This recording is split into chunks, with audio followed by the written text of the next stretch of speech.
Hi there. Welcome to class. I'm Miss Faust. Please take out your notes from the other class sessions that are on the parts of speech. So far we've covered what? The noun, the pronoun, the verb, the adjective. So today we add two, and after that we have two to go. Isn't that exciting? We'll be wrapping up shortly with all 8 parts of speech. Great. So today we're going to tackle numbers 5 and 6. Number 5 is our second descriptor. We've had the adjective. So today we cover the adverb and then we cover the preposition. Are you ready? Let's check. Give you a few seconds there to get yourselves ready. You're ready? Okay. So I've got my marker. I'm set to go, so follow me on over here. All the way over here. Oh, yes, we do have an assignment. We'll get to that shortly. Okay, parts of speech, adverb and preposition today, as I said. Your adjective covers the noun and the pronoun. A tough job, isn't it, to describe those? Okay. Well, your adverb describes a verb, an adjective, and another adverb. That one has a tougher job, doesn't it? Of the two, I would say the adverb is a little bit more of a challenge. But that challenge can be overcome. So take good notes, perk up the ears, and let's do it. As I said, describes a verb, an adjective, and another adverb. It answers these questions. There are more, but I pulled out these 3 because these are the key questions that an adverb will answer. Namely, how, when, and where. I have a clue here for you. You will find that quite often the word will not look like an adverb. You will look at it and say, wait a minute, Miss Faust, that is a noun, okay? Technically, yes, you're right, it's a noun. But guess what? It's not functioning as a noun in that sentence. It's functioning as an adverb. So that's the clue. If anyone ever tells you, I need you to label every single word in this sentence. Now, in other words, figure out the part of speech of every single word. You've got to check and see, how are the words used? A pronoun may not be a pronoun. Excuse me. Woo! A little frog in my throat. It may not. Example. Her shoes. Whose shoes? Her. Pronoun or adjective? Yes, good job. Adjective. Technically, it is a pronoun, but it's not functioning as such. So you got to be very careful, folks. Okay? So keep that in mind. Here's a little list, just like the adjective had a little list. We've got our words that end in ly, not, and very. You're going to find that, for instance, he couldn't eat the banana. Couldn't. What is that? What part of speech? Verb? Okay, you're half right. Couldn't is a contraction of what 2 words? Could not. Couldn't eat. Could is a verb. Eat is a verb. Not is not. That's cute. Not is an adverb. So keep that in mind. Couldn't. Pull it apart. If you had to label. Pull couldn't apart equals could not. Verb, adverb. Hold on. Want to make a little note. Okay. Sorry. All right. So yes, we have covered that. With pronoun being adjective. Wanted to make sure we cover that. It's so good. Okay. Okay. So does that make sense with the not? Okay. So a little list.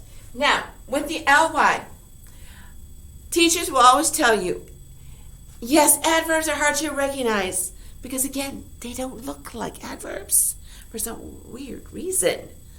So I have a clue for you. If you find a word with an ly, label it an adverb.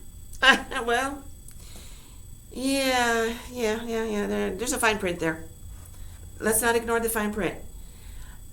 Every so often there is a word that ends in an ly, but for some weird reason it's not an adverb. It's an adjective. I always like to give this example. of the title. The Ugly Duckling. That's a wonderful title, isn't it? The Ugly Duckling. T-H-E, adjective. Duckling, noun. Ugly describes the noun duckling. Adjective. Guess what? Ugly cannot turn into an adverb. I can't add another ly. Uglily. People like to say that's so funny. You know, when they hear that, uglily. Yeah, we can't. So there are going to be words that no matter how you try, they will not turn into adverbs. Be careful with your lys. Be very careful. Okay, there are only a few exceptions. But just remember, words like ugly, it's going to stay an adjective. Let's do it. Let's do some examples here. We got 3. They're so close together I couldn't remember. Was it 2, 3? Okay. It was a quiet moment. I've already did a little bit of labeling. Moment is a noun, is it not? Yes, indeed, it is. Yes. It's like an idea. Okay. It is your pronoun. Was, verb. Which one? Doing or state? State of being. Good verb. Good job. That's cute. No, you don't have to say state of being here. Just label it.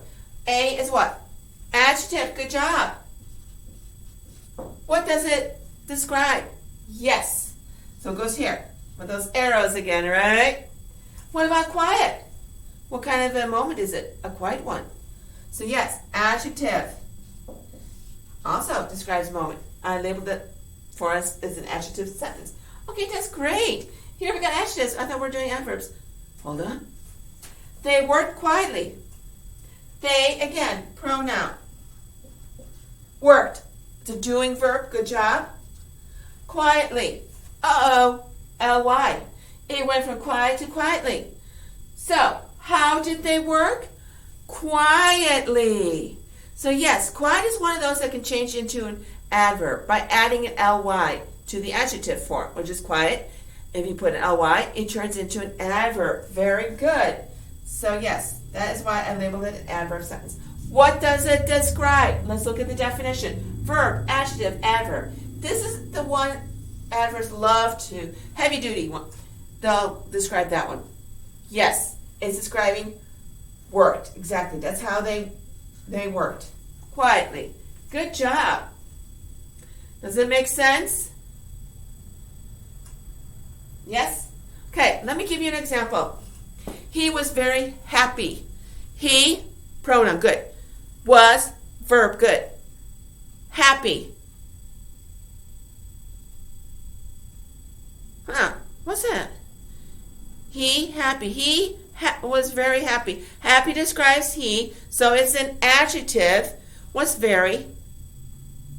It's an adverb describing how happy was he. So yes, it's describing the adjective happy, remember? Very. So now you've got the use of very. He was very happy. Very will describe happy, the adjective. Good job. Here's an example of what I meant. Adverbs don't always look like adverbs because they don't always come in ly form. And sometimes if they do, they're not adverbs, as in ugly. Okay. Sydney walked home late. Sydney is a noun. Walked is our verb. Where did Sydney go? Home. That's why we have that as an adverb. Labeled as an adverb. Okay? So home describes what? Goes back to walked. What about when did Sydney go? Late. Okay? So that's an adverb describing walked. Any questions? So adverbs are a little bit more challenging, a little trickier, but they can be dealt with. Questions? No? Let's do the preposition. Moving on. Preposition shows the relationship between a noun or pronoun and another piece of the sentence. Some of them are direction words. Here are some examples. These are just a few. So you've got except, as in everyone went to the party except Paula. Under, in, at, into, by, not this one, but by. Through, for, with, out, inside, near, around, during, to, across. Here, some other ones. Do I have this one? Okay, yes I do. Okay, let's see which one. Up, till, after. Okay, words such as that, as those. Those are some more. Okay, so these are words that you need to become familiar with. In other words, try to memorize a few so that you can recognize the preposition. Now, you might say, okay, we're done. I just have to memorize these. No, in order to, does this explain this? Not really. You need to know you need to recognize them in order to fulfill the definition. So we got that figured out. We have a few prepositions. Like I said, a few. Here's a sentence. Fred sent books to his niece. To is a preposition. So we found the preposition.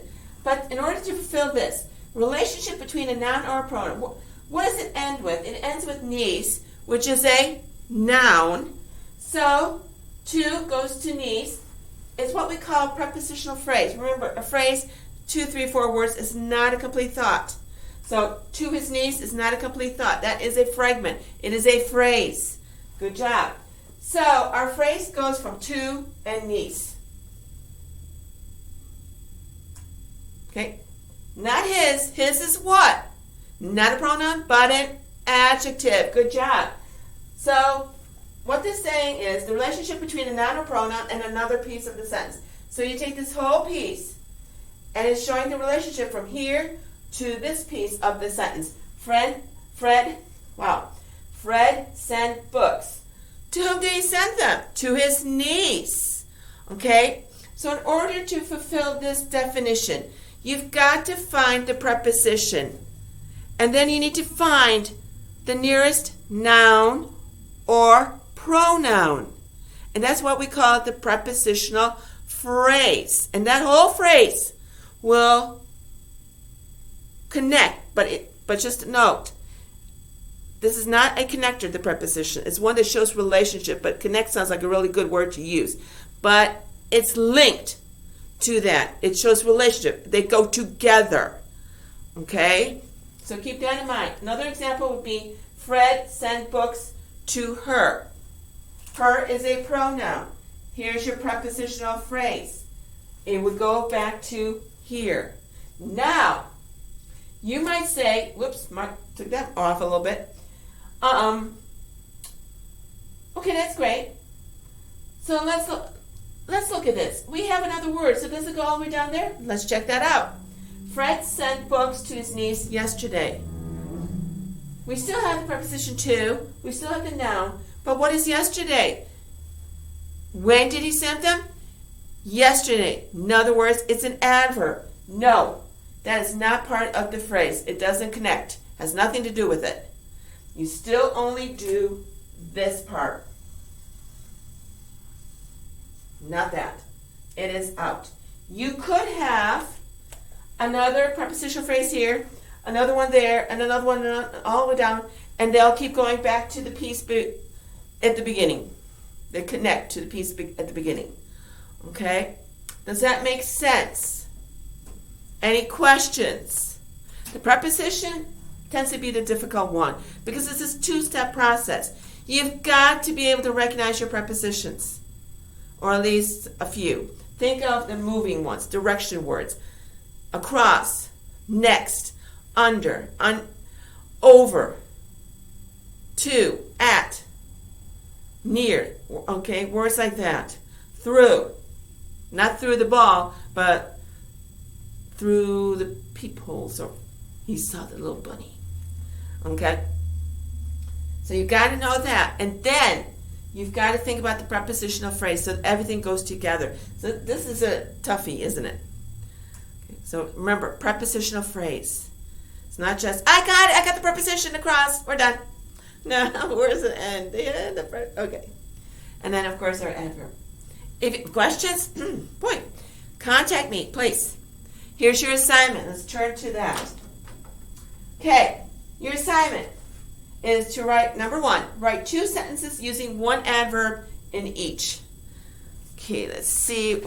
I was going to add something to that. No, I did not. It's perfect. It's great. Or should we add a little something? No. So you had two sentences. Each sentence has an adverb. So you can look at my examples right here. Those two. Not the top one. That's your adjective one. Okay? And then with the ones I said, he couldn't eat the banana, the sandwich, whatever. He was very happy. Okay. All right, so you have two sentences there. The other one is number 2. Choose 2 prepositions. You can take 2 prepositions from here. Okay? And use them in sentences. So you have a total of 2 sentences. Does that make sense? So choose 2. 2 of these. And try to follow my example. Namely this one. Hold on, let me mark that in. Namely this one right here. Or if you want, you could do this one too. Not a problem. Or even these. Now, in other words, you could do any of those. You know, Fred sent books to her. Okay. Be original if you decide to use to. So do we understand? 2 sentences. Each has an adverb. And then 2 prepositions and use them in sentences. So you'll have 2 sentences. So in other words, you'll have a total of 4. Then finally, I want you to answer, what is your favorite subject? Is it math? Is it biology? Is it art? Okay, is it art history? Is it civics? Why? Okay, so I'm looking forward to all this wonderful materials from you today. Yes, that's exactly right. It is due today. So when you're done with it, please send it on off to me. And again, we are nearing the end of the Parts of Speech unit. I know you're excited about that. Okay, I wish you a wonderful day. Till next time, take care and bye-bye.